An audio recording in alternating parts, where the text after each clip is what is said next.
Hello everyone, chapter चल रहा है ऑर्गेनिज्म एंड पॉपुलेशन। मैं हूं प्राची और आज हम थोड़ा सा इस चैप्टर में आगे बढ़ेंगे, थोड़ा सा और समझेंगे इस चैप्टर को।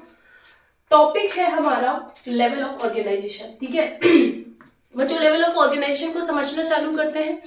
अकॉर्डिंग टू द एनसीईआरटी चार लेवल ऑफ ऑर्गेनाइजेशन आपको दिए गए हैं। इससे पहले भी माइनर लेवल ऑफ ऑर्गेनाइजेशन जो हम सेल चैप्टर में पढ़ते हैं, जिसमें सेल आता है, टिश्यू आता है, फिर ऑर्गन आता है, ऑर्गन सिस्टम आता है, तो वो हम सेल चैप्टर में पढ़ते हैं। इसके लेवल का उसके बाद में जैसे ही सेल के बाद में ऑर्गेनिज्म बन जाता है, ठीक है, सेल से लेकर के ऑर्गेनिज्म बन जाता है। एंड ऑर्गेनिज्म के बनने के बाद में जो उसका लेवल ऑफ ऑर्गेनाइजेशन है वो हम इस चैप्टर में पढ़ते हैं, that is organism and population. ठीक है, तो चलो बच्चों, आज हम उसके ऊपर के लेवल के बारे में बात करेंगे। ऑर्गेनिज्म के ऊपर में जो लेवल ऑफ ऑर्गेनाइजेशन हम पढ़ते हैं उसके ऊपर बात करेंगे।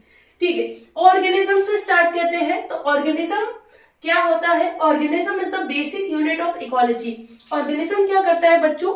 इकोलॉजी की बेसिक यूनिट को बनाता है। ठीक है, सबसे छोटा जो बेसिक यूनिट है इकोलॉजी का वो ऑर्गेनिज्म है। ठीक है, अब बहुत सारे ऑर्गेनिजम्स मिलकर के क्या बनाते हैं? पॉपुलेशन बनाते हैं। ठीक है, सेम स्पीशीज के बहुत सारे ऑर्गेनिजम्स मिलकर के क्या बना देते हैं? पॉपुलेशन बना देते हैं। ठीक है, ये रहा हमारा पॉपुलेशन। ठीक है, सेम स्पीशीज के मेंबर्स मिलकर के क्या बनाएंगे? पॉपुलेशन बनाएंगे। ठीक है, अब बहुत सारे सेम स्पीशीज के मेंबर्स जब एक पर्टिकुलर एरिया में रहने लगेंगे तो वो क्या बनाएंगे? वो कम्युनिटी बना देंगे। ठीक है, तो ये होता है हमारा कम्युनिटी।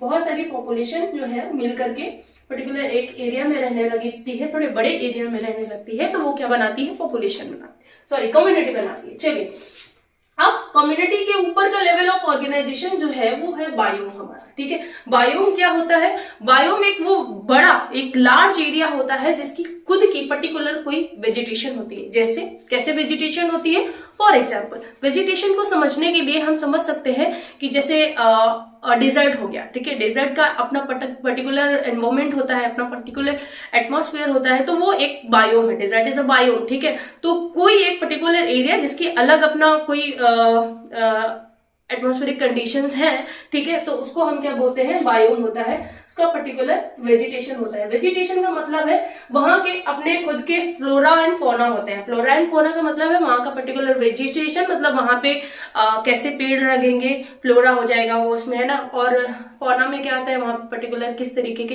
एनिमल्स पाए जाएंगे उस पर्टिकुलर लोकेशन पे, तो वो हमारा क्या होता है? बायोम।